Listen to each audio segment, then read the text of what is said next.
স্ত্রী কখনো প্রিয় নারী হতে পারে না, কারণ স্ত্রীর অনেক ভুল। বেশিরভাগ লোককেই যদি প্রশ্ন করা হয় আপনার জীবনের সবচেয়ে প্রিয় নারী কে, স্বভাবতই অনেকেই উত্তর দেন মা। কেউ বলেন মেয়ে, কেউ বলেন বোন, কেউ বা বলেন নানি, কারণ সে তাকে কোলে পিঠে করে মানুষ করেছে। এমন অনেকগুলো সম্পর্কের কথাই উঠে আসে, খুব অবাক লাগে। একজন মানুষও উত্তর দেন না তার বউ তার সবচেয়ে প্রিয় নারী। আসলে বাঙালিদের সমস্যা, বউকে ভালোবাসি বললে মান সম্মান চলে যাবে, লোকে বউ পাগল বলবে, বউয়ের কাছে ছোট হয়ে যাবে, অথবা বাকি পুরুষদের সামনে হেডাম কমে যাবে।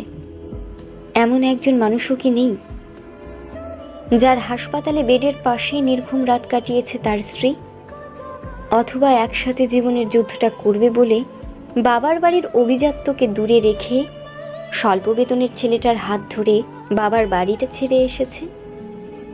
শ্বশুরবাড়ির ঝাল তরকারি ভাত খেতে না পেরেও ফোনে বাবার বাড়িতে জানিয়েছে অনেক ভালো আছে।